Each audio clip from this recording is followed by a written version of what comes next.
Welcome back, everyone. All right, so in this tutorial, we're going to make a router. So what I'm going to do is I'm going to push S to scale, and I'm going to scale it down to something like this. All right, and so routers aren't that complicated. There are different kinds of routers. In fact, some routers look like this. In fact, if I'm looking at my router, and it looks pretty much just like that. However, let's make this look a little bit cooler, and let's have it have those kind of three little prongs there. Now, that can be a little bit more challenging. One thing that I've really been enjoying doing in this tutorial series is the bevel. So what I'm going to do is I'm actually going to make this look a little bit cooler. And if I push 3, by first selecting this edge, then pushing 3, I'm just going to simply move this back here. This is going to make it look a little bit cooler. Now you can either move it backwards or forwards, and you get the same kind of effect. In fact, I kind of like forwards a little bit better. And when you're designing anything, whether it's a game, an app, or you're coding, everything in the design phase is up for grabs. In fact, you should probably try things that you're not used to, because sometimes serendipitously you might get into something that you like. But having said all of that, if you actually go, and I'm pushing 3 just to make it look a little bit cooler, if you make things a little bit more interesting, like this. So for example, if you select both of these and you push scale and you push on the Y or the X axis, or is it the X axis? I accidentally pushed Z there. So we're just going to go and do something like that. Nothing too much, but that actually looks a little bit cooler. Let's go ahead and let's add in a bevel modifier. Simple enough. Maybe add in 3 segments. Maybe a little bit more. Yeah, there we go. And we'll take it down to 4 just because we want to make this as low poly as possible. So we have our little router here. Let's tab back into object mode and let's push apply to that. Okay, tab back into edit mode, and what we're going to do is we're going to have three little prongs out there. So let's loop cut, and what we're going to need to do is we need to cut it once, loop cut again. It's going to be one of them. Loop cut, something like that, and then loop cut again, kind of something like that. In fact, we need to kind of make that offset bit. So let's loop cut that again. Let's put it something like this. In fact, one of these works with the side there. But in any event, so we got that. Let's loop cut again. Something more like that. Yeah, that looks pretty good. And then 2 more loop cuts. We got one here. And we got a loop cut here. Now, now that we've got the vertical ones, now we need the horizontal ones here. Let's go into loop cut. There we go. Sometimes it's hard to get it. So let's put these towards. So you can put them right in the middle, so you can have these all coming out the middle. One thing I like to do is start the cut roughly a little bit past the middle, so like 2/3, somewhere around there, and that makes it just look a little bit cooler. Okay, now that seemed like a long time, but we're ready to extrude these now. So let's go and select all these. These are the ones that we wanted to extrude, and we're simply going to push extrude, but we're going to have to lock these to the y-axis, and that way they come out straight. Now you can make these as big or as little as you want. Now, the next part here is we can make these. We can make the little things that come out, or the antennae.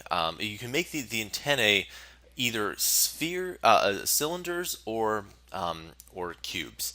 Let's make it cylinders because I do want to talk about how to do that here. So I'm going to tab back into object mode, and this is going to be really important because if you wanted to have 2 different colors and 2 different materials, it's best that you put this outside here. So let's just go ahead and add in a cylinder. Of course, that needs to be scaled way down, and I'm going to rotate this, and I'm going to go rotate on the Y. Actually, yeah, we'll rotate on the x-axis and we'll type in 90. Okay, and if you type in 90 on the numpad, it rotates everything down. And I'm just going to move it down here, kind of move it to so that it's kind of roughly the same size to this here. Okay. And I'm going to move it in here like this. And so yeah, so something like that. We're going to rotate this back, by the way. I just want to show you what's up here. Okay. So right now there are two different objects here. We have this object and this object. And you can see here that if we wanted to edit the vertices within this new cylinder here, we can't do it, and because you added it in object mode. If you add a new object within, as this kind of looks cool. If you add a new object in edit mode, they're part of the same object. Okay, so I'm just going to undo that actually. Okay, so let's hop back and let's create three of these. This is going to be a lot more simple than you think it is. All I'm going to do is I'm going to scale it along the X or the Y axis, and we'll move it out maybe a little bit more. So scale along the Y axis, just pushing Y of course, and we can rotate this up like this.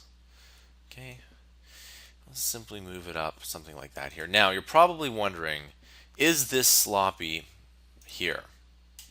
So like kind of just adding it in so it kind of meshes in there. Yes and no. If a lot of times people tend to do it this way, it doesn't really matter. But what a lot of really good modelers do is they would cut this out and then extrude it from that point. In this case, it's way too hard to do that. So what I'm going to simply do is, now that we're done this here, we can type in 1, and that actually looks kind of cool. Let's just rotate this just a bit like that so it's nice and straight. Yeah, and everything works out nice. Type in 1 in the numpad again, and I'm gonna what we can do is we can actually move these either way, and we can go ahead and simply push Control C, Control V. Okay, and you can see that there we go. We move that over. Just simply move it over here. So we got 1, push 1 again, and then Control C, Control V again, move it over here, make sure it's exactly where it wants to be here. Now, let's push 1 again. So now we have like a cool little router here. It doesn't look too bad. One thing we can do though is we can rotate this, and then we'll rotate this on the X axis, and we'll just do, actually we rotate this on the Y axis, and we'll just do 20, or you can do -20. Negative, so I'll just actually escape. So rotate Y -20. Okay, and then in this one here, we'll right click and we'll go rotate Y 20. And it's always good to use measurements and numbers as much as you possibly can. So just move these and so they kind of intersect here, and just kind of move that here, kind of intersect here. Just push 1, and then we have like a decent modem here. Now what we can do is any external buttons here, we can add in with we can definitely add in with a image here, but let's just tab into edit mode, and we actually already have a couple of these here. So what we could do is we could just actually add in tools. We'll add in one more loop cut, and we'll just add it in right about there.